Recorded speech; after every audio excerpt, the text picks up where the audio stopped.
Hello, ladies and gentlemen. Welcome back. Welcome back to our another online class on thermodynamics.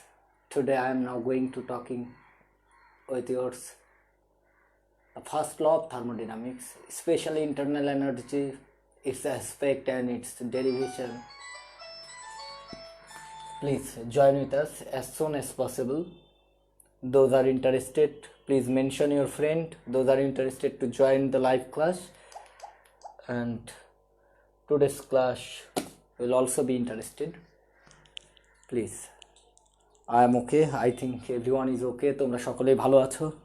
সবাইকে শুভ অপরাহ্ন। তোমাদের সাথে আবারও দেখা হলো, ভালো লাগছে। যদিও অনুভূতির মাধ্যমে আমাকে বুঝতে হচ্ছে তোমরা আমার সাথে আছো, বিকজ আই এম দেবাশিস। তোমরা আমার সামনে কেউ নেই, তবু আমি ফিল করতে পারছি তোমরা রয়েছো পর্দার ওপাশে। আজকে আমি তোমাদের সাথে আবারও একটি নতুন ক্লাস নিয়ে কথা বলবো। এই ক্লাসটা আবার হবে প্রাণবন্ত, প্রাণোচ্ছল এবং তোমাদের ভালো লাগবে। সবাই যুক্ত হও আমাদের সাথে, শুরু করে দিচ্ছে।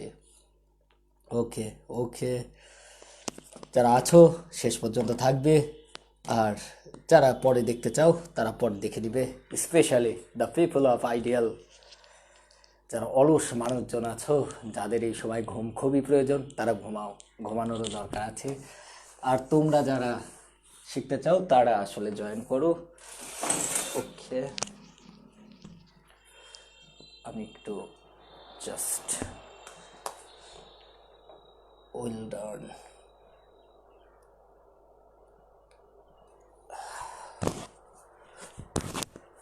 তো লেডিস অ্যান্ড জেন্টলম্যান, যেখানে শেষ করেছিলাম সেখান থেকে শুরু করবো। শুধু একটা কথা বলি, সেদিন ওই যে ভাগ করার সময় একটা আমরা করে ফেলেছিলাম।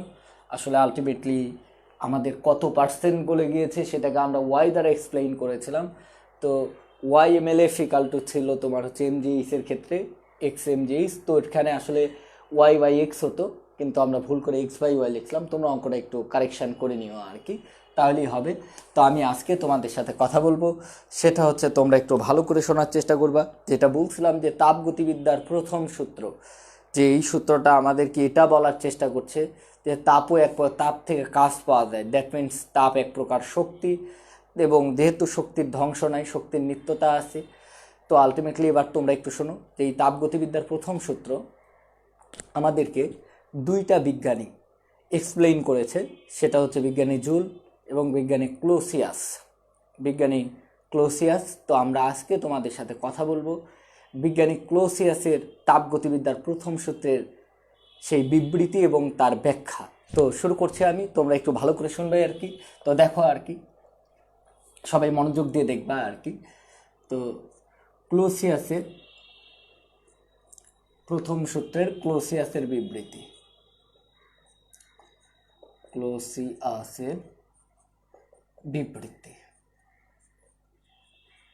ওকে, ফার্স্ট ল অফ টিডি, শর্টকাটে লিখে দিলাম থার্মোডাইনামিক্সের ক্লোসিয়াসের বিবৃতি। আবার বলছি, তাপগতিবিদ্যার প্রথম সূত্রের ক্লোসিয়াসের বিবৃতি। তো বিবৃতিটা আমি বলছি, তোমরা আগে একটু শোনো। কোনো সিস্টেম কর্তৃক গৃহীত বা বর্জিত তাপের, আবারও বলছি, কোনো সিস্টেম কর্তৃক গৃহীত বা বর্জিত তাপের একটা অংশ সিস্টেমের অন্তঃস্থ শক্তির পরিবর্তন করে এবং বাকি অংশ সিস্টেমের উপর কার্য সম্পাদন করে। আবারও বলছি, তুমি যদি কোনো একটা সিস্টেমে কিছু পরিমাণ তাপ দাও, যেহেতু তাপ এক প্রকার শক্তি, তাই তাপের যেহেতু ধ্বংস নাই, এটা আসলে আমাদেরকে স্পেসিফিকলি বলে দিবে তাপগতিবিদ্যার ক্লোসিয়াসের বিবৃতি, যে তাপ তাপ যে এক প্রকার শক্তি এবং এটা যে শক্তির নিত্যতার সূত্র মেনে চলে। তার মানে আমরা যে পরিমাণ তাপ সিস্টেমে দেবো, এই তাপটা ধ্বংস হবে না। এই তাপ দুইটা ভাগে ভাগ হয়ে যাবে, রূপান্তর হবে। একটা হচ্ছে সিস্টেমের ইন্টারনাল এনার্জিতে কনভার্ট হয়ে যাবে, ইন্টারনাল এনার্জি চেঞ্জের কাজে ব্যবহৃত হবে। আরেকটা ব্যবহৃত হবে তোমার হচ্ছে বা কার্য সম্পাদনে আর কি। তোমরা জানো যে শক্তির সাহায্যে আমরা কাজ করতে পারি, তাহলে আমাদের সিস্টেমে প্রদত্ত তাপ এটা দুইভাবে ব্যয় হবে। সিস্টেমে প্রদত্ত তাপ সিস্টেমের অন্তঃস্থ শক্তির পরিবর্তনে ব্যয়িত হবে এবং সিস্টেমের কিছু কার্য সম্পাদনে ব্যয়িত হবে। তো আমি এটাকে এইভাবে লিখে দিচ্ছি, তোমরা একটু লক্ষ্য করো। দেখো, কোনো সিস্টেম কর্তৃক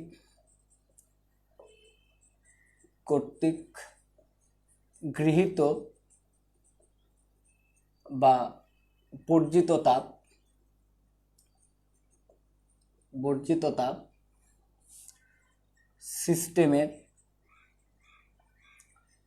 অন্তস্থ শক্তির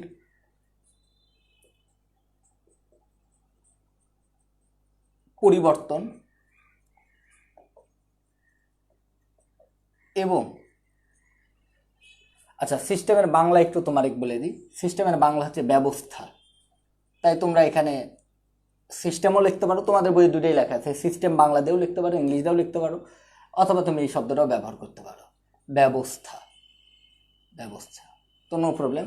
তো এটাও বলতে পারো কোনো ব্যবস্থা কর্তৃক গৃহীত বা বর্জিত তাপ, ব্যবস্থা এর অন্তস্থ শক্তির পরিবর্তন এবং সিস্টেম কর্তৃক,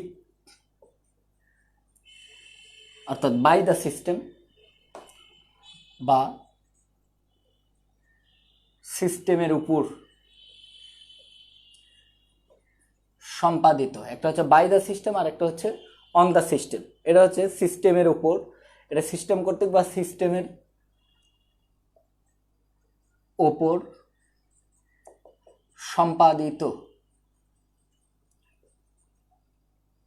সম্পাদিত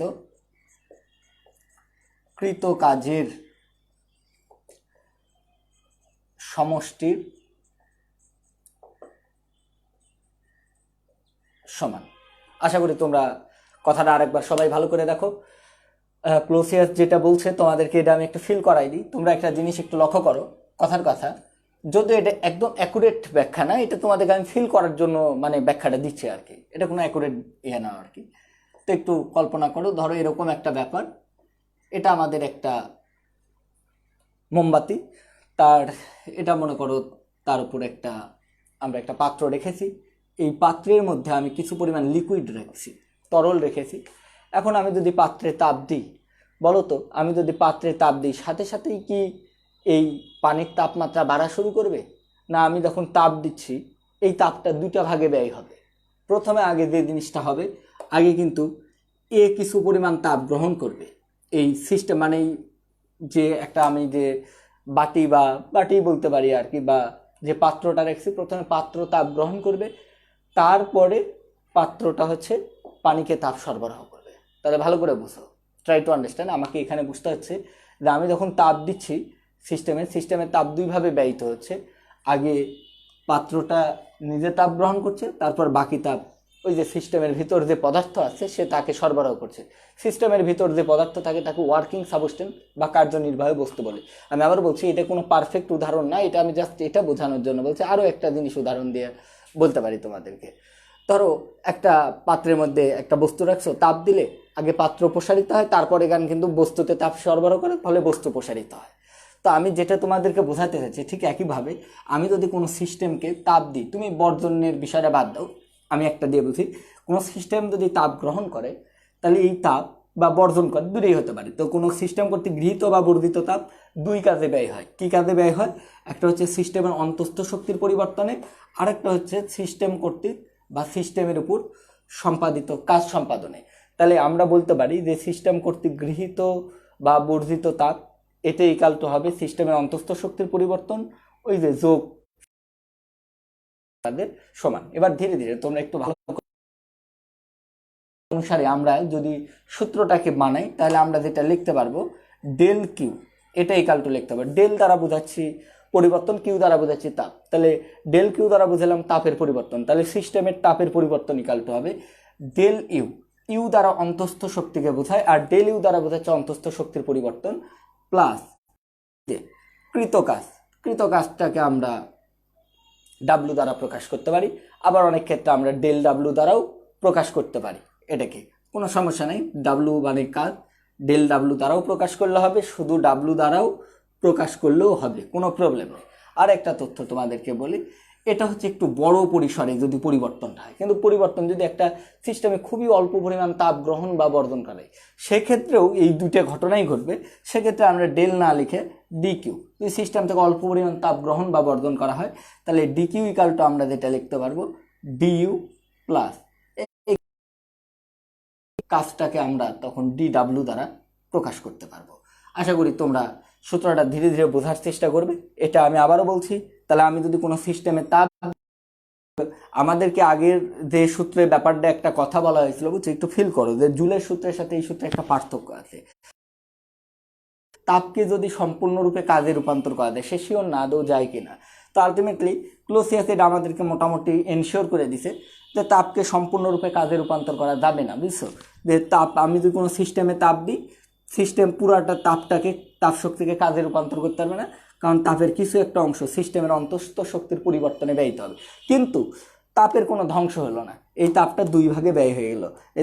এই শক্তিতে অন্তঃস্থ শক্তিতে কনভার্ট হলো, আর কিছু পরিমাণ কাজে কনভার্ট হয়ে গেল।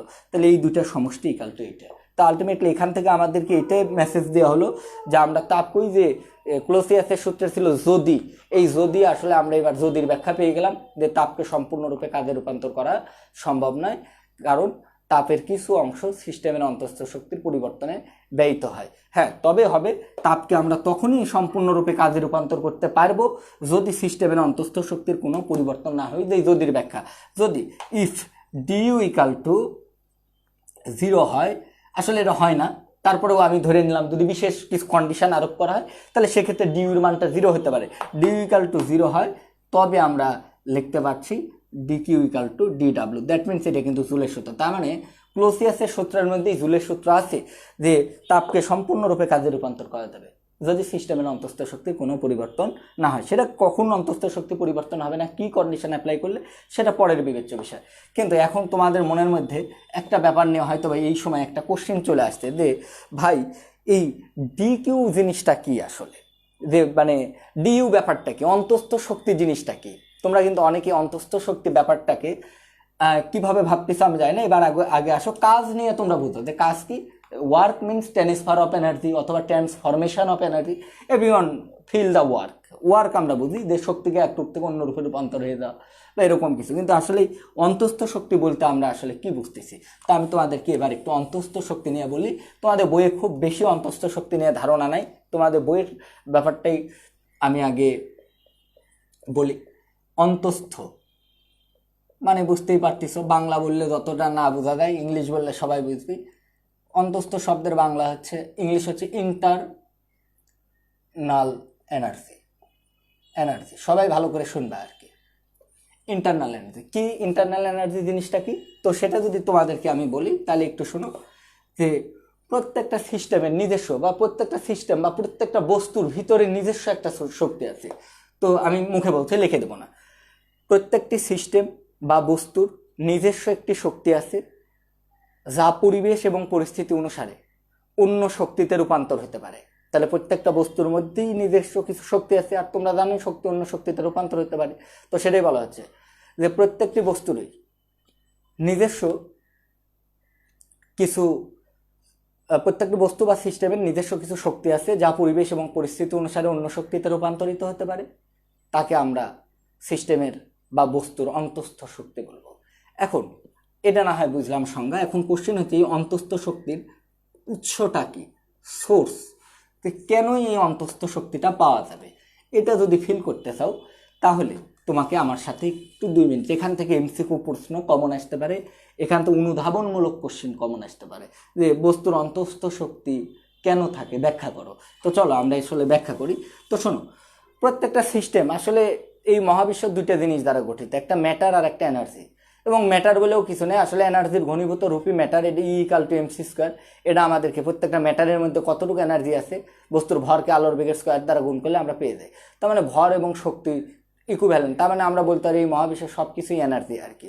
তো এখন শুনো, প্রত্যেকটা সিস্টেমের একটা এনার্জি, ধরো একটা সিস্টেমের মধ্যে টোটাল কতটুকু এনার্জি আছে, টোটাল এনার্জি যদি বলি টি, এটাকে শর্টকাটে লিখে দিলাম টোটাল এনার্জি অফ এ সিস্টেমের।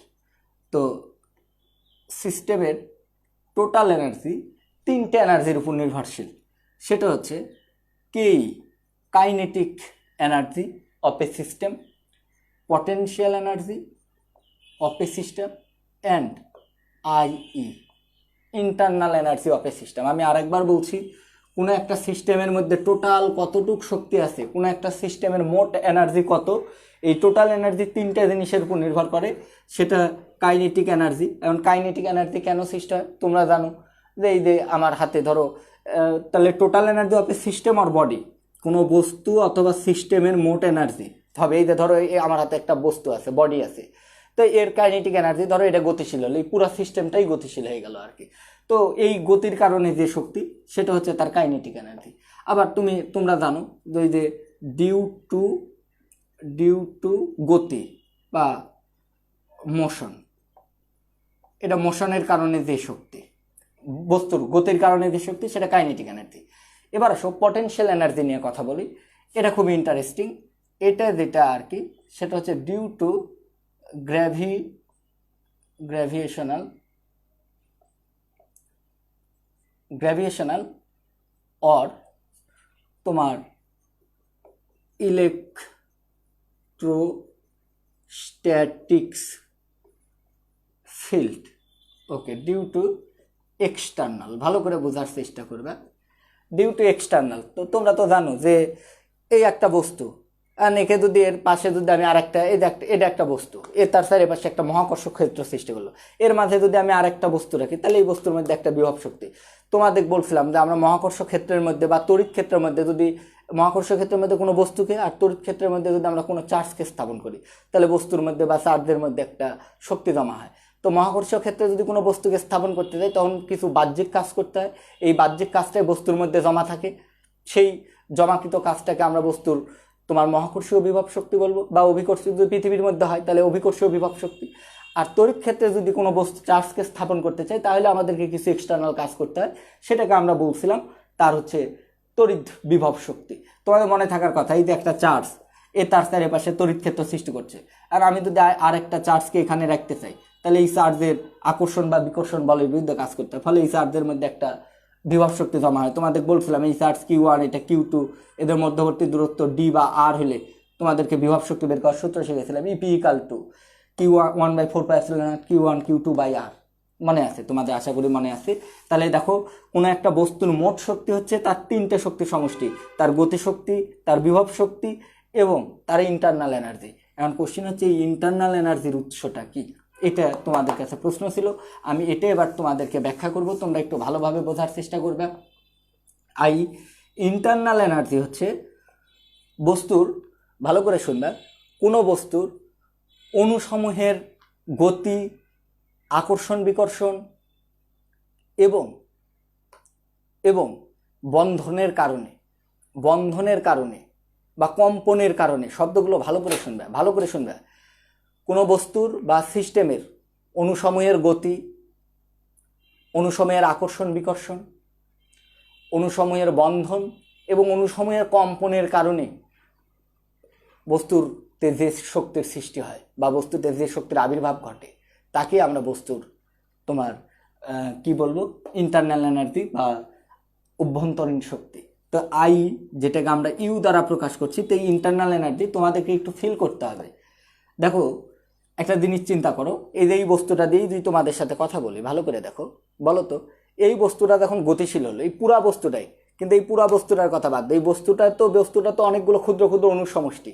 সেই অণুগুলো, ধরো এই বস্তুটাই আমি ক্ষুদ্র ক্ষুদ্র এরকম অণুর সমষ্টিতে গঠিত। এখন তোমরা চিন্তা করো, এই অণুসমূহ এখন একটা সিস্টেমের মধ্যে, তোমরা একটা ভাবো, একটা সিস্টেমের মধ্যে কি হতে পারে, সবসময় কঠিন পদার্থ থাকবে এরকম না, তরলও থাকতে পারে, গ্যাসও থাকতে পারে। তো তোমরা একটু গ্যাস নিয়েই কল্পনা করো, তাহলে ভালো ফিল করবে। বলতো, আমি ধরো একটা বেলুনের মধ্যে গ্যাস রাখছি, এই গ্যাসিয়াস বেলুনটাই সিস্টেম, বা একটা বোতলের মধ্যে গ্যাস রাখছি, এই গ্যাসের অণুগুলো কিন্তু স্থির না, এরা কিন্তু পরস্পর কিন্তু প্রতিনিয়ত ছোটাছুটি করছে, দৌড়াদৌড়ি করছে। তো দেখো, এই অণুগুলো কি করছে, এই যে সরল পথে চলছে, কেউ আবার আপন অবস্থানতে ঘুরছে, কেউ আবার কিন্তু অণুগুলো, তোমরা জানো অণুগুলোর মধ্যে একটা কম্পন আছে আর কি। তো এই যে এইগুলো কারণে অণুগুলোর মধ্যে, তাহলে কিন্তু অণুগুলোর গতি আছে, তার মানে এই অণুগুলোর মধ্যে কিন্তু একটা শক্তি আছে। তাহলে একটু চিন্তা করো, তাহলে আমি যদি বলি কোনো একটা সিস্টেমের ইন্টারনাল এনার্জি, তো কি কারণে সৃষ্টি হচ্ছে, তাহলে ভালো করে দেখো, কাইনেটিক এনার্জি। কিন্তু আচ্ছা, আমি কাইনেটিক এনার্জি আবার অনেক ধরনের হচ্ছে, তো আমি এটাকে তোমাদের সাথে বলতে পারি এরকম, যে kinetic energy for transition Bangla করে দিচ্ছি। ট্রানজিশন মানে হচ্ছে সঞ্চারণশীল গতি,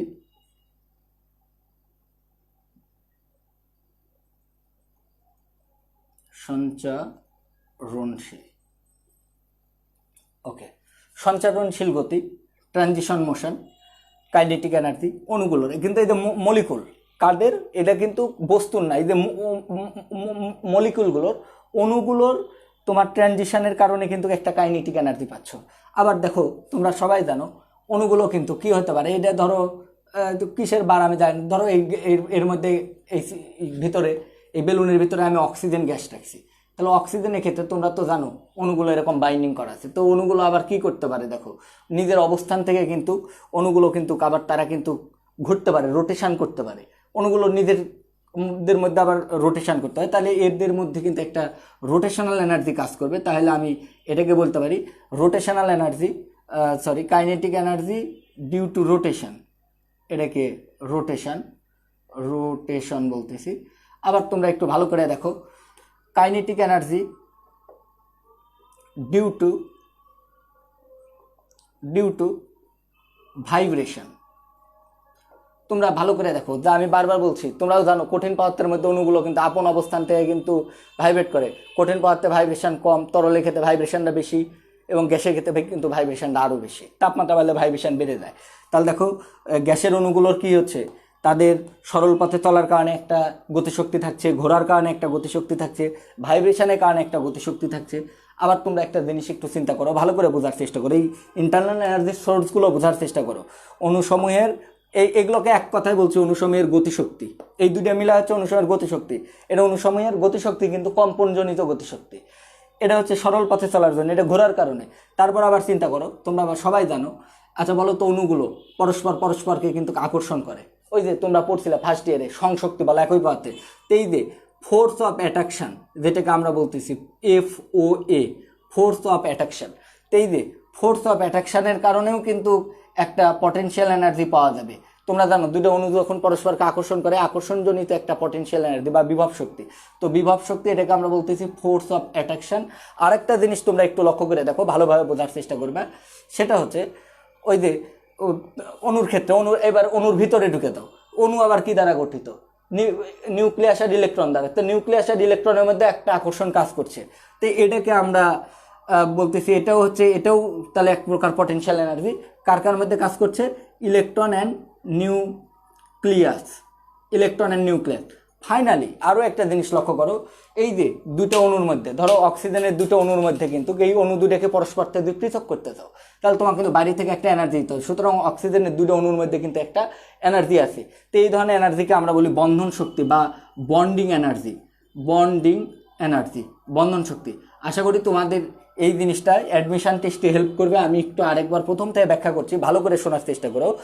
এবার রিপিট দিচ্ছি যে একটা বস্তুর মধ্যে, একটা সিস্টেমের মধ্যে, এটা একটা বস্তু হিসেবে বলতে পারি, একটা বস্তু বা একটা সিস্টেমের মধ্যে একটা সিস্টেমের টোটাল এনার্জি, ধরো একটা সিলিন্ডারের মধ্যে আমি একটা গ্যাস রাখছি, এর টোটাল এনার্জি হবে পুরো সিলিন্ডারটাই যদি গতিশীল করি, তাহলে ওটা হবে সিলিন্ডারের গতিশক্তি, ওই বস্তুর গতিশক্তি। তাহলে সিলিন্ডারের গতিশক্তি যে ডিউ টু মোশন গতিশক্তি। আবার সিলিন্ডারটার ভিতরে ধরো আমি কোনো চার্জিত ম্যাটেরিয়াল বা সিলিন্ডারটাকে আমি কোনো মহাকর্ষ ক্ষেত্রের মধ্যে রাখছি, তো ওটাই বলছি যে due to external gravitational electrostatic field, তো এই ফিল্ডের কারণে তোমার একটা বিভব শক্তি পাওয়া যাবে। এবং ইন্টারনাল, তাহলে একটা সিস্টেমের টোটাল এনার্জি তিনটা এনার্জির উপর, কাইনেটিক, পটেনশিয়াল, ইন্টারনাল। কিন্তু এই ইন্টারনাল এনার্জিটা আবার মলিকুলার লেভেল এনার্জি, আণবিক লেভেলের আণবিক শক্তি, তো অণুসমূহের শক্তি। তো অণুসমূহের মধ্যে কি কি শক্তি কাজ করে, অণুসমূহের মধ্যে ওই যে অণুসমূহ চলাচল করে, এর কারণে ট্রানজিশনের কারণে কাইনেটিক এনার্জি ঘুরতে পারে, রোটেশনের কারণে তারা কম্পিত হয়, তার কারণে একটা কাইনেটিক এনার্জি পাওয়া যাবে। এই কাইনেটিক এনার্জি আবার তাদের মধ্যে পরস্পরের মধ্যে একটা আকর্ষণ কাজ করে, যার কারণে একটা ফোর্স অফ অ্যাট্রাকশনের কারণে একটা পটেনশিয়াল এনার্জি পাওয়া যাবে। আবার অণুর মধ্যে ইলেকট্রন এবং নিউক্লিয়াসের মধ্যে একটা বন্ধন আছে, এর কারণে একটা এনার্জি পাওয়া যাবে। আবার অণুগুলো পরস্পরের সাথে অণুগুলো পরস্পরের সাথে, অণুর মধ্যে যে পরমাণু আছে তারা পরস্পরের সাথে সংযুক্ত আছে, সেখানে একটা এনার্জি আছে বর্ণিত। এই সবগুলো এনার্জির শক্তিকে একত্রে এরকম আরও ক্ষুদ্র ক্ষুদ্র আরও যদি ভাগ করে আরও দুই একটা পাওয়া যেতে পারে, এই ক্ষুদ্র ক্ষুদ্র এনার্জির সমষ্টি হচ্ছে ইন্টারনাল এনার্জি। এখন বলতে পারো ভাই আপনি এত ডিপ লেভেলে কেন নিয়ে গেলাম? ডিপ লেভেলে এই জন্য নিয়ে গেলাম, তোমরা বুঝতেই পারছো যে এই energy we never be calculate. আমি তোমাদেরকে এটা শেখাতে চাইছি। ইন্টারনাল এনার্জি সম্বন্ধে তোমাদেরকে আগে কয়েকটা তথ্য দিয়ে নিই, আগে একটু ভালো করে শুনবে। বন্ধন শক্তি, অন্তস্থ শক্তি, অন্তস্থ শক্তি যেটাকে আমরা ইউ দ্বারা প্রকাশ করতেছি, অথবা ইন্টারনাল এনার্জি।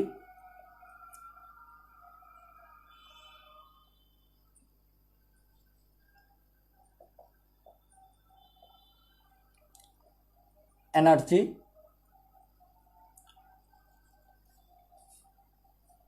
এর মান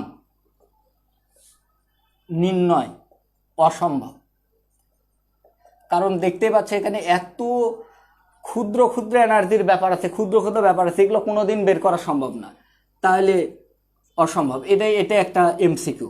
তাহলে অন্তস্থ শক্তির মান নির্ণয় করা সম্ভব না, কোনো সিস্টেমের অন্তস্থ শক্তি বের করা সম্ভব না। তাহলে ইউ আনডিফাইন্ড,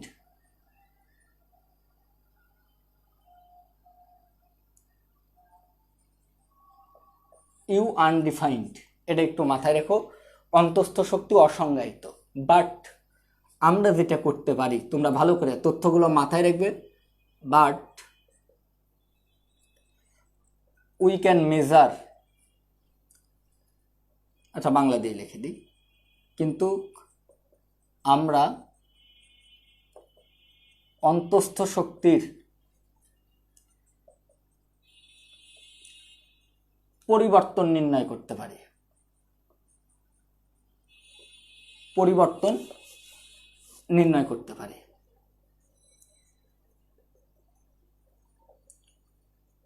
ভালো করে শুনবে, ধীরে ধীরে আমরা শেষের পথে চলে আসছি। তো দেখো, অন্তস্থ শক্তি বা ইন্টারনাল এনার্জির মান নির্ণয় করা যায় না, কিন্তু অন্তস্থ শক্তি পরিবর্তন, তার মানে ইউ আনইম্পর্টেন্ট। ইউ নিয়ে আমাদের মাথা ব্যথা নেই, আমাদের যেটা মাথা ব্যথা সেটা হচ্ছে ডেলিউ। ডেলিউ আশা করি তোমরা বুঝতে পারছো, আমরা ডেলিউ বের করতে পারবো। এখন আমাদের তোমাদেরকে যে কাজটা হবে, এই ডেলিউ সম্বন্ধে আরও কিছু তথ্য তোমাদেরকে দিব, এগুলো একটু ভালো করে তোমরা মাথায় রাখবে, সবাই মাথায় দিবে যে internal energy is a state function. সবাই শুনে নাও, internal energy is a state function. সবাই শুনবে আর কি ভালো করে। ওকে, বাংলা দিয়ে লিখলে যা আসে, অন্তস্থ শক্তি অবস্থার অপেক্ষক। এই কথাটা অনেক বইয়ে লেখা আছে। এটার অর্থ কি? এটা পরীক্ষা আসে মাঝে মাঝে, এটাও এমসিকিউ আসার মতো একটা question. The internal energy is a state function. এর মানে কি? এর মানে ভালো করে মনে রাখবে, যে সকল রাশির মান, ভালো করে বলতেছি, যে সকল রাশির মান তাদের অবস্থানের উপর নির্ভর করে কিন্তু পথের উপর নির্ভর করে না, তাদেরকে স্টেট ফাংশন বলা হয়।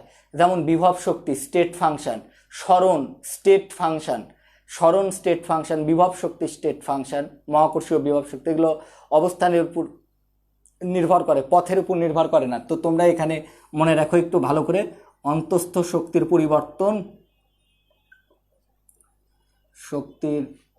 পরিবর্তন কেবলমাত্র, ভালো করে শুনবা, কেবলমাত্র অবস্থানের উপর নির্ভর করে।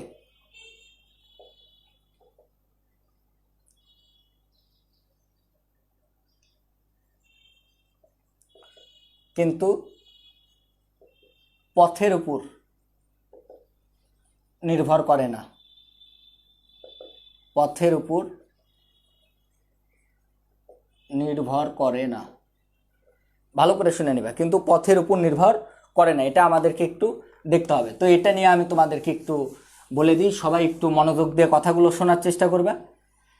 তো দেখো, কথার কথা, ধরো আমি একটা লেখচিত্র দেখালাম তোমাদেরকে, তোমরা এটা ফার্স্ট ইয়ারে দশম অধ্যায়ে পড়ছিলাম, পি বনাম ভি লেখচিত্র, প্রেসার বনাম ভলিউম লেখচিত্র। তো এরকম একটা লেখচিত্রে এই টাইপের একটা ব্যাপার ধরো কথার কথা আর কি দেখানো হয়েছে। সে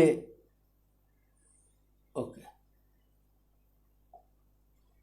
একটা সিস্টেমকে এসিবি পথে এ থেকে বি বিন্দুতে নিয়ে যাওয়া হয়েছে, আর আরেক ক্ষেত্রে কোনো একটা সিস্টেমকে এডিবি পথে এ থেকে বি বিন্দুতে নিয়ে যাওয়া হয়েছে। উভয় ক্ষেত্রে তোমার ডেল ইউ অফ এবি অন্তস্থ শক্তির পরিবর্তন, এখন এসিবি পথে অন্তস্থ শক্তির পরিবর্তন বেশি না এডিবি পথে অন্তস্থ শক্তির পরিবর্তন বেশি? তাহলে del U of ACB equal to del U of ADB, দুটা সমান হবে। এই জন্যে আমরা অন্তস্থ শক্তির ক্ষেত্রে পুরো পথ লেখি না, এটা শর্টকাটে খালি এগুলো এটা ইকাল টু একবারে লেখা হয় ডেল ইউ অফ এর আদি অবস্থান ছিল এ, শেষ অবস্থান বি। এটা একটু মনে রাখবে, অন্তস্থ শক্তির ক্ষেত্রে আদি অবস্থান আর শেষ অবস্থান লেখা হয়। তুমি সিস্টেমকে এইভাবেও এখান থেকে এই অবস্থা থেকে, যেমন এই যে প্রেশারের সাথে ভলিউম চেঞ্জ হচ্ছে, প্রেশারের সাথে ভলিউম চেঞ্জ হচ্ছে, এই ক্ষেত্রেও হয়েছে এই অবস্থান থেকে এখানে এই পথ ধরে যদি নিয়ে যেতাম সেক্ষেত্রে। বাট তোমরা একটু মনে রাখবে আমাদের আরও দুইটা জিনিস ছিল, তাপ আর একটা কাজ। তাপ এবং কাজ কিন্তু স্টেট ফাংশন না, তোমরা এটা মাথায় রেখো। তাপ এবং কাজ কিন্তু অবস্থানের উপর নির্ভর করে। এই পথে নিয়ে গেলে যে পরিমাণ সিস্টেমের তাপের বা তাপের পরিবর্তন বা কাজ হবে, এইভাবে নিয়ে গেলে তাপ এবং কাজের পরিবর্তন ডিফারেন্ট হবে। বাট অন্তস্থ শক্তির ক্ষেত্রে এটা সেম হবে, তোমরা এটা মাথায় রাখবে, এটা স্টেট ফাংশন। আর একটা তোমার এক তথ্য বলে দিই যে internal energy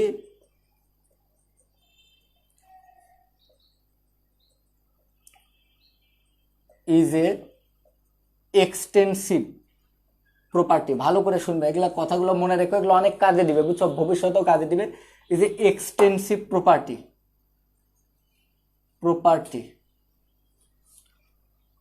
of matter. Okay, extensive properties of matter. তো এখন extensive properties of matter, matter মানে তো বস্তু, বুঝতে পারছি। এটার অর্থ কি? এক্সটেন্সিভ প্রপার্টিজ অফ ম্যাটার এই কথাটার অর্থ এই, যে সকল রাশির ভ্যালু পদার্থের পরিমাণের উপর নির্ভর করে সে সকল রাশিকে আমরা বলি এক্সটেন্সিভ কোয়ান্টিটি। তো আলটিমেটলি তোমরা এখান থেকে যেমন মাস, এটাও তোমার এক্সটেন্সিভ প্রপার্টি। তো ঠিক একইভাবে তোমরা ভালো করে একটু মাথায় রেখো যে ইন্টারনাল এনার্জিটা মলিকুলার পরিমাণের উপর নির্ভর করে। অর্থাৎ অল্প পরিমাণ গ্যাসের অভ্যন্তরীণ শক্তি যা হবে, বেশি গ্যাস একই পদার্থে যদি বেশি পরিমাণ, ধরো অক্সিজেন অল্প পরিমাণ আছে, এই এতটুকুর জন্য এক্সটেন্সিভ প্রপার্টি যা হবে, মানে এই তোমার ইন্টারনাল এনার্জি বেশি পরিমাণ গ্যাসের জন্য বেশি হবে। তার মানে এটা মনে রেখো যে এটা মানে এটা হচ্ছে পদার্থের পরিমাণের উপর নির্ভর করে। এটা একটু মুখস্থ রেখো, পদার্থের পরিমাণের উপর নির্ভর করে, পরিমাণের উপর নির্ভর করে। এই তো আমি কয়েকটা তথ্য দিলাম, নির্ভর করে। আরেকটা লাস্ট তথ্য নির্ভর করে, ভালো করে শুনবে। লাস্ট যে তথ্যটা, এটা সবচেয়ে আরও ইম্পর্টেন্ট তথ্য। এগুলো সব আমার এই চ্যাপ্টারে কোথাও না কোথাও কাজে লাগবে তাপ ম্যাথ করানোর ক্ষেত্রে। In a cyclic process, cyclic process Bangla করলে দাঁড়ায় চাক্রিক প্রক্রিয়া, চাক্রিক প্রক্রিয়া। তো মনে রেখো ইন এ সাইক্লিক প্রসেস, চাক্রিক প্রক্রিয়ার ক্ষেত্রে, অর্থাৎ যেখান থেকে শুরু করছে সেখানেই আবার চলে আসবো। তোমার চেঞ্জ অফ ডেল ইউ অর্থাৎ ইন্টারনাল এনার্জির পরিবর্তন শূন্য, এটা সবাই মাথায় রাখো।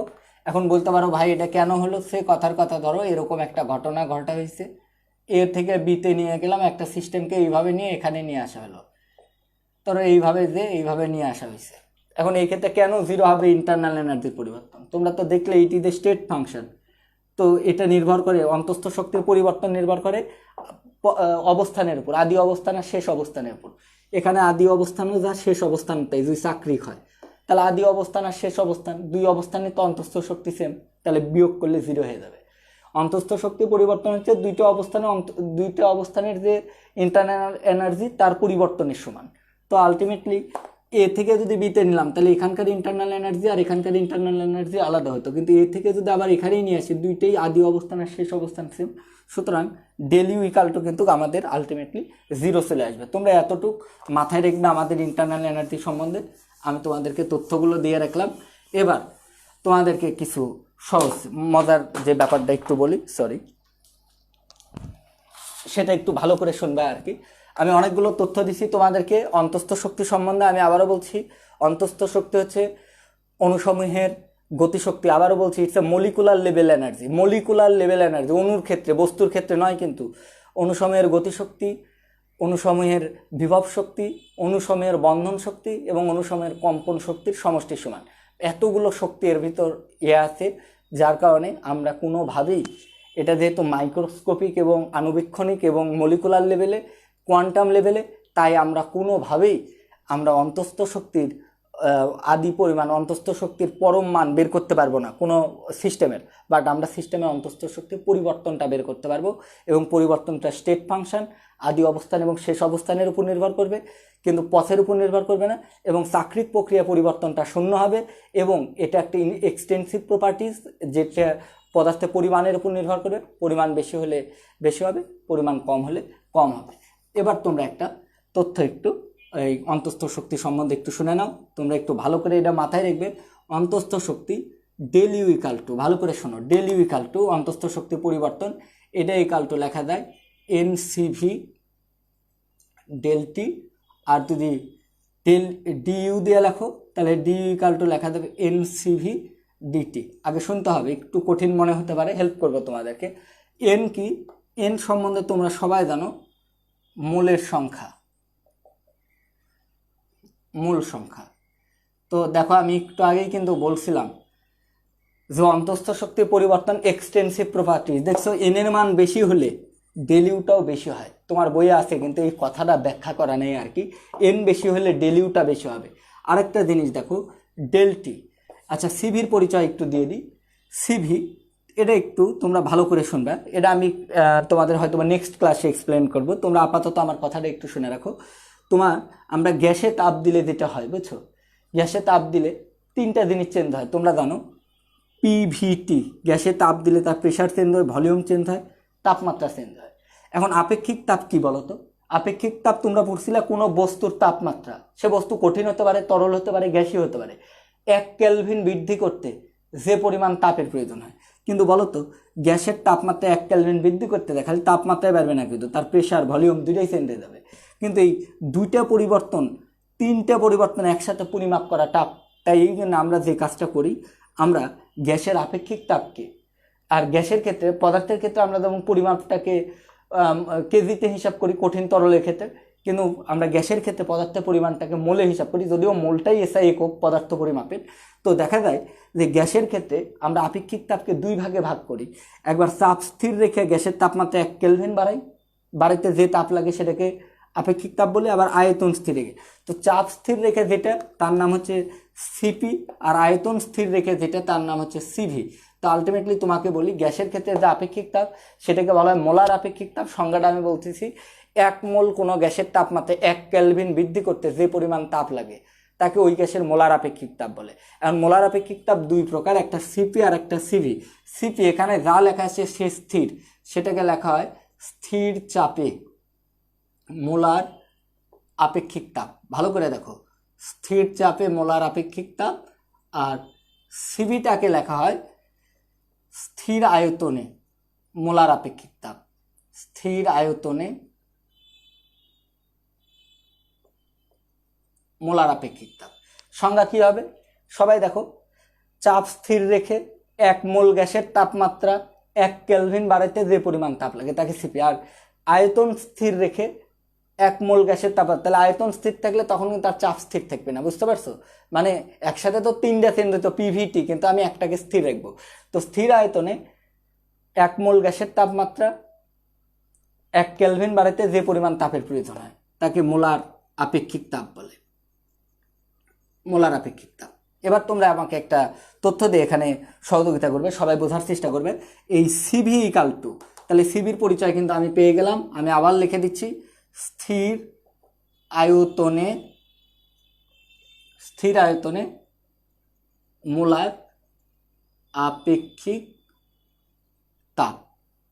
ওকে, এটা দেখো স্থির আয়তনে মোলার আপেক্ষিক তাপ। আর ডিটি কি? ডিটি বা ডেলটি তোমরা সবাই জানো, ডেলটি মানে হচ্ছে তাপমাত্রা পরিবর্তন।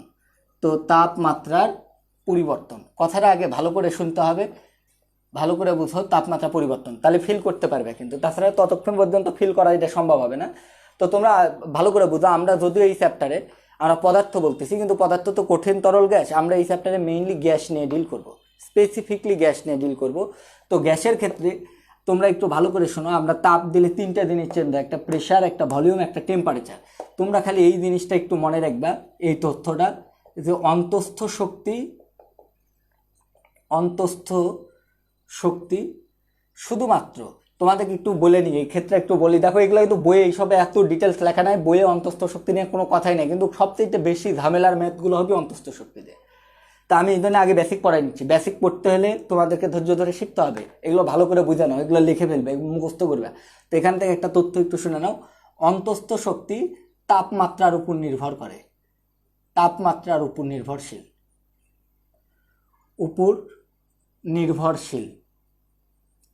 কিন্তু চাপ এবং আয়তনের উপর নির্ভরশীল নয়। চাপ এবং আয়তনের উপর নির্ভরশীল নয়। তোমরা মনে রেখো, এটাকে বলা হয় মেয়ার্সের প্রকল্প।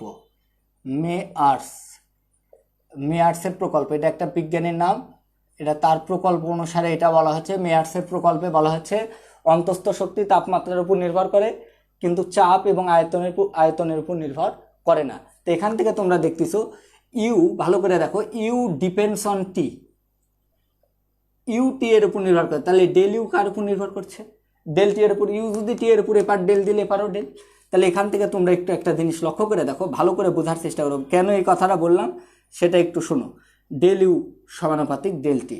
তো এই যে এন, মোল সংখ্যা যদি কনস্ট্যান্ট, সিবিও কনস্ট্যান্ট, নির্দিষ্ট গ্যাসের ক্ষেত্রে সিবি কনস্ট্যান্ট, আবার একটা নির্দিষ্ট পরিমাণ গ্যাস নিচ্ছি তাহলে এন কনস্ট্যান্ট, তাহলে কনস্ট্যান্ট উঠে গেলে কিন্তু সমানুপাতিক আসে।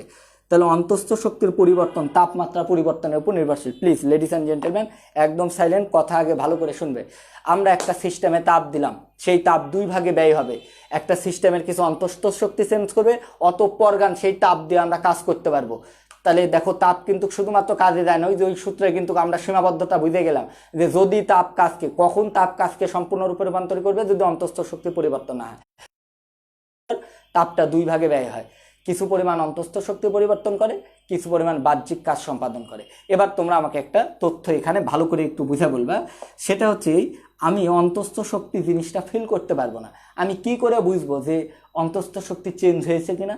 তো অন্তস্থ শক্তি চেঞ্জ হয়েছে কি হয়নি এটা বোঝার যে জিনিসটা অন্তস্থ শক্তি, এই জিনিসটা, এই ফেনামিনাটা আমি ফিল করতে, মানে তোমাদের যদি বলি যে তোমরা বায়োলজিতে পড়ো জিনোটাইপ আর ফিনোটাইপ, যে জিনগত বৈশিষ্ট্য জিনোটাইপ আর বাহ্যিক বৈশিষ্ট্যটা ফিনোটাইপ, তো ডেলটিটা কিন্তু ফিনোটাইপের মতো, এটা দেখা যায়, বোঝা যায়, ফিল করা যায়, কিন্তু ডেলিউ কিন্তু আমরা বুঝতে পারবো না। তাহলে অন্তস্থ শক্তির পরিবর্তন হয়েছে কি করতে পারবে কোথায় থেকে? এটা তুমি ফিল করতে পারবে ডেলটির পরিবর্তন থেকে। যদি দেখো কোনো সিস্টেমের তাপমাত্রা পরিবর্তন হয়েছে, তাহলে বলবে সিস্টেমের অন্তস্থ শক্তি পরিবর্তন হয়েছে। যদি তাপমাত্রা পরিবর্তন না হয়, তাহলে সিস্টেমের অন্তস্থ শক্তির পরিবর্তন হয়নি। এবং এখান থেকে আরও একটা জিনিস তোমাদেরকে একটু মাথায় রাখতে হবে, ভালো করে দেখো, পরিবর্তন দুই প্রকার, একটা বৃদ্ধি এবং হ্রাস। তোমরা একটু মনে রাখবে, যদি ডেলটি বৃদ্ধি পায় তাহলে ডেলিও বৃদ্ধি পাবে। তাহলে কি দাঁড়ালো? যদি তাপমাত্রা বাড়ে তাহলে অন্তস্থ শক্তিও বাড়বে, আর যদি সিস্টেমের অন্তস্থ শক্তি বাড়ে তাহলে এটাকে আমরা ধনাত্মক বলি, বুঝছো? এটাকে পজিটিভ হিসেবে কাউন্ট করি। ডেলিউ বৃদ্ধি পেলে সিস্টেমের ক্ষেত্রে ভালো করে দেখো, এটা সিস্টেমের ক্ষেত্রে। আর উল্টা, যদি সিস্টেমের ডেলটি হ্রাস পায় তাহলে তার ডেলিউ হ্রাস পাবে অন্তস্থ শক্তি। বা উল্টা করেও বলতে পারি, সিস্টেমের অন্তস্থ শক্তি হ্রাস পাওয়া মানে তাপমাত্রা হ্রাস পাওয়াকে আমরা নেগেটিভ হিসেবে কাউন্ট করব। এটা আপাতত এই পর্যন্ত তোমরা সব জ্ঞানগুলো মাথায় রাখো এটা, এবং তোমাদেরকে আর রাখি, এটা আমার ভবিষ্যতে হয়তো বা লাগবে, তখন আমি তোমাদেরকে শেখাবো। তোমরা একটু শোনো ভালো করে। এই সূত্রটা 100 for any kind of ideal gas, ideal gas যে কোনো, যদি আমাদেরকে বলা থাকে আইডিয়াল গ্যাস, যে কোনো আদর্শ গ্যাসের ক্ষেত্রে এই সূত্রটা 100% ট্রু। আইডিয়াল গ্যাসের ক্ষেত্রে তোমরা একটু ভালো করে শুনে নিবা আর কি, যে এটা কোনো প্রক্রিয়ার উপর নির্ভর করে না। আমি এটা একটু এখন বুঝবে না হয়তো, বা তাপগতীয় প্রক্রিয়া অনেক প্রকার, তোমরা জানো অনেক ধরনের তাপগতীয় প্রক্রিয়া আছে, সমচাপ, সমআয়তন, তারপর তোমার অ্যাডিয়াবেটিক আছে, তোমাদেরকে রুদ্ধতাপীয় পরিবর্তন বলছি, তারপর তোমার সমষ্ণ প্রক্রিয়া আছে। তো প্রক্রিয়া যেমনই হোক না কেন, সমষ্ণ, সমচাপ, সমআয়তন, রুদ্ধতাপীয়, সকল প্রক্রিয়ার ক্ষেত্রেই যদি আইডিয়াল গ্যাস হয় তাহলে ডিইউ ইকালটা আমি পদ্ধতি ব্যবহার করতে পারবো, এনসিডিটি। এটা তোমরা খালি একটু আপাতত বুঝে রাখো, এখন কিছুই বোঝা যাবে না, এটা সামনে ক্লাসে গান এগুলো পুরো ব্যাপারগুলো ফিল করা যাবে, বুঝছো? আমাদেরকে দিয়ে রাখছি আর কি। এবার তোমরা এখন একটু লক্ষ্য করো, আমি যেখানে ছিলাম সেখানে ফিরে যাব। যাওয়ার আগে তোমাদের সাথে একটা ছোট্ট একটা প্রমাণ খালি আগে একটু দিয়ে দেবো। আমি কিন্তু আবার যাবো সেই তাপগতিবিদ্যা প্রথম সূত্রে, তোমরা একটু চাপে কৃত কাজের রাশিমালা। তো স্থির চাপে কৃত কাজের রাশিমালা, এটা নিয়ে আমি তোমাদের সাথে একটু কথা বলবো। তো তার আগে একটু তোমাদেরকে আরেকবার একটু আমি স্মরণ করাই দিই, তোমরা একটু ভালো করে শোনো, যে আমরা পরীক্ষা নিরীক্ষার সময় জড়জগতের যে আবদ্ধ অংশ নিয়ে কাজ করি বা যে নির্দিষ্ট অংশ নিয়ে কাজ করি সেটাকে আমরা সিস্টেম বলি। তো আমাদের সিস্টেম অনেক ধরনের, ওপেন, ক্লোজ এবং আইসোলেটেড। আমি কি কি সেগুলো একটু পরে বলতেছি, এখানে একটু লক্ষ্য করে দেখো। এই যে আমরা, এটা আমাদের একটা সিস্টেম, তো একটু ভালো করে লক্ষ্য করে দেখো। তো দেখো আর কি, একটু বোঝার চেষ্টা করবে। ওকে, তো তোমাদেরকে একটু যদি দেখাই বলি তাহলে এটা তোমরা একটু কল্পনায় নিতে হবে, বুঝছো? এটা কল্পনায় নিতে হবে। এটা আমাদের একটা, চিন্তা করো, এটা একটা ওই ঢাকনা, এটাকে ঢাকনা এইভাবে, এটা মনে করো একটা, তোমাদের কি বলবো আর কি, একটা যদি সহজ করে বলি, একটা ধরো পাত্র, বা এটা তোমরা যে টিউবওয়েল দেখছো, টিউবওয়েলের মধ্যে বাকেট থাকে, এটাকে সেই বাকেটের সাথে তুলনা করতে পারো। ওই বাকেটটা উঠানামা করে ওর ভিতরে, ওই সিলিন্ডার পাইপে অথবা পাইপের মধ্যে একটা ওরকম বাকেট দিয়ে তোমরা উঠানামা করতে পারো। তো এটাও আমাদের সেই, এটাকে আমরা বলতেছি সেই পিস্টন। এটা হচ্ছে একটা পিস্টনযুক্ত সিলিন্ডার, বাট আমরা ধরে নিছি এই সিলিন্ডারে কোনো ঘর্ষণ নাই, এটা কাল্পনিক আর কি, আইডিয়াল একটা সিলিন্ডার, এ উঠানামা করতে পারে এর ভিতরে। তো একটু ফিল করো আর কি, ধীরে ধীরে আমি তোমাদেরকে সেই জিনিসটা একটু দেখাবো, একটু লক্ষ্য করো। তো আমি আমাদের একটা ইয়ে নিয়ে কথা বলতেছি, এটা আমি সামনে থেকে দেখাচ্ছি তাই এরকম, কিন্তু আলটিমেটলি এটা কিন্তু আসলে এই টাইপের আর কি, এই টাইপের এরকম ছিল। তো এটা কিছুক্ষণ পরে এর ভিতরে তোমার ধরো গ্যাস আছে আর কি, তো এর ভিতরে গ্যাস রাখছি। তো তোমরা ক্ষতি করে, এবং যে জিনিসটা করে, গ্যাসাধারের দেয়ালের উপর চাপ প্রয়োগ করে। তখন দেখো তো এই গ্যাসের অণুগুলো কিন্তু এখানেও বল প্রয়োগ করছে, এখানেও বল প্রয়োগ করছে, এই দিকেও কিন্তু বল প্রয়োগ করছে। এন্ড তোমরা দেখো এই বাউন্ডারিটা ফিক্সড। এই একটা পাত্রের মধ্যে যদি গ্যাস রাখি, কাঁচের দেয়ালে যতই দিক, দেয়াল তো আর প্রসারিত হতে পারবে না, তাহলে এটাও প্রসারিত হবে না, এটাও হবে না। কিন্তু এখানে যখন বল প্রয়োগ করবে, যেহেতু এটা তোমার ঘর্ষণবিহীন একটা পিস্টনযুক্ত সিলিন্ডার, তাই এই পিস্টনটা কিন্তু একটু উপরে উঠে আসবে, বোঝার চেষ্টা করো। এখন দেখো যে জিনিসটা এখান থেকে আমি ধরলাম এরকম জায়গা, আগে এখানে ছিল, এটা ডট ডট করে দিলাম, মনে করো জায়গাতে উঠে চলে আসলো এটা। তাহলে এবার একটু লক্ষ্য করো, যেহেতু গ্যাস আছে, মানে এর ভিতরে গ্যাস আছে, মানে গ্যাসের কিন্তু একটা প্রেশার ছিল, আমি ধরে নিলাম পি। এই ক্ষেত্রে আয়তন ছিল, ধরে নিলাম আমি এর আয়তন ছিল V1। মতো অবস্থায় মনে করো তাপমাত্রা ছিল T1। তোমরা তো জানো গ্যাসের অবস্থা তিনটা জিনিস দ্বারা প্রকাশ করা যায়, বা আমি একটা কাজ করলাম, এর চাপ ছিল P, আয়তন ছিল V, টেম্পারেচার ছিল T। এই মতো অবস্থায়, প্রাথমিক অবস্থায়। এখন যখন এখানে উঠে গেল, তাহলে দেখো তো এবারে এই এতটুকের ভিতর যতটুকু গ্যাস ছিল, এই গ্যাসটাই কিন্তু এতটুকু জায়গার মধ্যে ছড়িয়ে পড়লো। তোমরা জানো গ্যাসের একটা বিশেষ বৈশিষ্ট্য, পরিমাণ যত অল্প হোক না কেন সেটা কিন্তু পুরো সিস্টেমের আয়তন দখল করে। তো এখানে যখন ওটা চলে গেল, তাহলে একটু লক্ষ্য করে দেখো, আলটিমেটলি যে জিনিসটা দাঁড়াচ্ছে, এখানে কিন্তু আয়তন যদি বেড়ে যায় তাহলে আমরা কি লিখতে পারবো বলো তো? আয়তন যদি বেড়ে যায় তাহলে আমরা, যেটা আমি ধরে নিলাম এখন এই অবস্থায় এতটুকুর আয়তন ছিল, কথার কথা ধরো ভি, এখন এই পুরাটার আয়তন ধরো এই পর্যন্ত আয়তন, এটাকে ধরলাম ভি প্রাইম। তাহলে এখানে আয়তনের পরিবর্তন হয়েছে, তাহলে কতটুকু হয়েছে সেটাকে যদি ডেল ভি করি, তাহলে del V equal to V prime বিয়োগ ভি। এখন তোমরা আমাকে একটা তথ্য বলো, ভালো করে বোঝার চেষ্টা করো। তাহলে এর উপর একটা বল প্রয়োগ হলো, আমি ধরলাম এর উপর যে বলটা প্রয়োগ হচ্ছে এফ। এখন বলো তো এই গ্যাস এর উপর কতটুকু বল প্রয়োগ করছে এটা যদি জানতে চাই, তাহলে তোমরা তো সবাই জানো আমরা যদি কোনো জায়গার প্রেশার জানি, তাহলে একটা জায়গার যদি প্রেশার জানি, তাহলে প্রেশারের সাথে ক্ষেত্রফল গুণ করলে কিন্তু ফোর্স পাওয়া যায়, কারণ তোমরা সবাই জানো P equal to F by A. তাহলে এই যে গ্যাস যদি এর উপর গ্যাস যদি এই সিলিন্ডারটার উপর এফ বল প্রয়োগ করে আর এই সিলিন্ডারটার ক্ষেত্রফল যদি এ হয়, তাহলে আমি কিন্তু এখান থেকে লিখতে পারবো F equal two P A. P A. এখন তোমরা ধরো এই সিলিন্ডারটা এখান থেকে এখানে আসলো, তাহলে একটা স্মরণ হলো। আমি একটা জিনিস তোমরা একটু ভালো করে বোঝার চেষ্টা করবে। বলো তো এই সিলিন্ডারটা যদি অনেক বেশি উঠে যায়, তাহলে তোমরা দেখো আয়তন যদি বেড়ে যায়, তোমরা সবাই জানো ওই যে আমরা একটা সূত্র পড়ছিলাম পিভি ইকাল টু এন আর টি। তো সেক্ষেত্রে এন আর টি এগুলো যদি কনস্ট্যান্ট থাকে, তাহলে পিভি ইকাল টু যদি কে হয়, তাহলে যদি আয়তন বেড়ে যায় তাহলে প্রেশার কিন্তু ফল করার কথা, মানে আয়তন বাড়লে চাপ কমে যায়। তাহলে তোমরা একটু লক্ষ্য করে দেখো, কিন্তু আমি খুবই ক্ষুদ্র পরিমাণ মানে এটাকে সরাইছি আর কি, খুবই ক্ষুদ্র। আমি এটাকে আসলে ডেলভি না দিয়ে ডিভি দিলাম, আর এটা এখান থেকে খুবই অল্প একটু জায়গা আসছে, এটাকে আমি নাম দিলাম ডিএক্স। তাহলে আমি বলতে পারি এই অবস্থায় এখানে যা প্রেশার ছিল এখনও প্রেশারটাই আছে ধরা দিতে পারে, কিন্তু আয়তন একটু চেঞ্জ হয়েছে আর কি, কিন্তু প্রেশারের ওইভাবে চেঞ্জ হয় নাই আর কি, কারণ প্রেশারের পরিবর্তনটা ধীরে ধীরে হয়। তাহলে এই ক্ষেত্রে লক্ষ্য করতো বস্তুটা এই জায়গায় ছিল, এই ঢাকনাটা এখান থেকে এখানে এলো, তাহলে এর উপর কিন্তু কাজ হলো কিনা, কাজ করছে, এই গ্যাসের অণুগুলো এর উপর একটা কাজ করছে। তাহলে বলটা তো গ্যাসের, কারণ গ্যাসের অণুগুলোই এর উপর চাপ দিচ্ছে, তাহলে বল যার কাজটা, তাহলে গ্যাস করতে গিয়ে সিস্টেমের উপর কতটুকু কাজ হবে সে কাজটা যদি বলি তোমাদেরকে, তাহলে কাজ ইকাল টু বলের মান এফ, স্মরণ কতটুকু হয়েছে ডিএক্স, বলো যেদিকে স্মরণও সেদিকে হয়েছে cos 0 ডিগ্রি। তাহলে এখান থেকে ডিডাব্লিউ কেন দিলাম, কাজের পরিমাণ ক্ষুদ্র কারণ স্মরণ ক্ষুদ্র।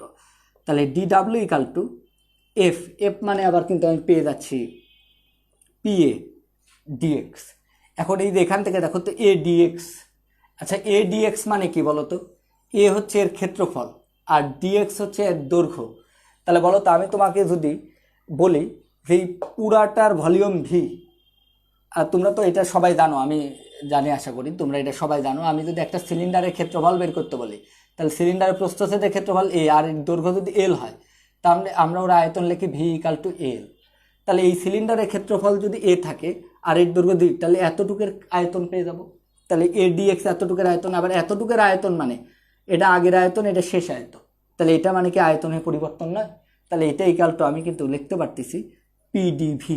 তাহলে আমরা ফাইনালি দেখো যে জিনিসটা পেয়ে গেলাম, ডিডাব্লিউ ইকাল টু চাপ যদি স্থির থাকে তাহলে আমরা কৃতকাজ ইকাল টু পেয়ে যাব পিডিভি।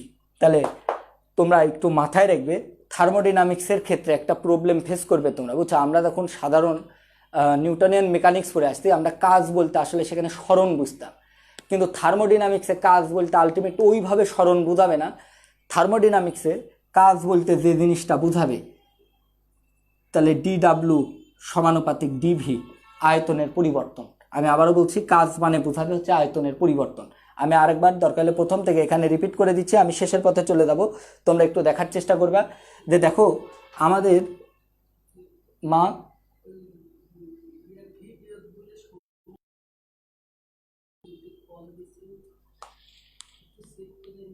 আচ্ছা আচ্ছা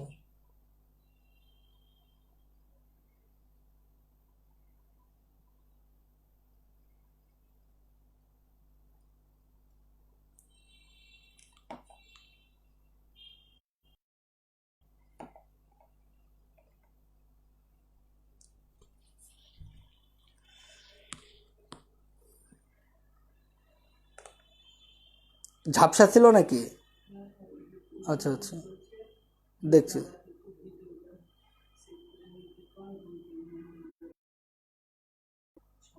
দেখছি দেখছি।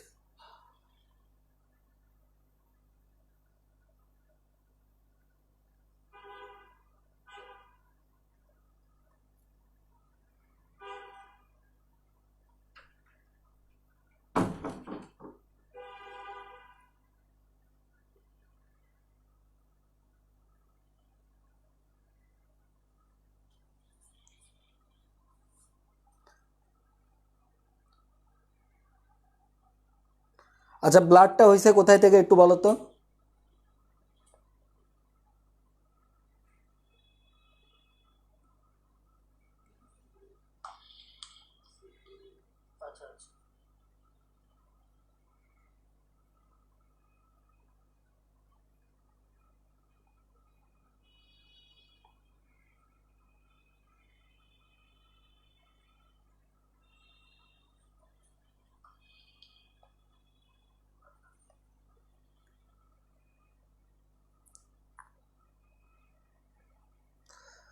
আচ্ছা আচ্ছা, ঠিক আছে, ওকে ওকে।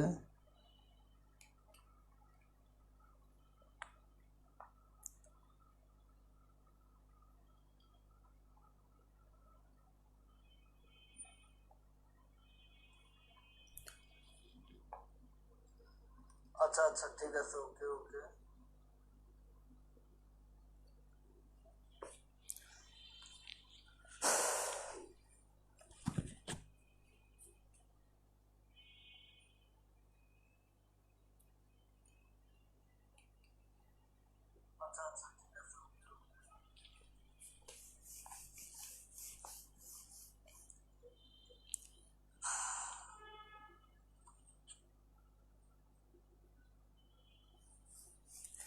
আচ্ছা ঠিক আছে, আমি পড়ানো স্টপ করে দিলাম।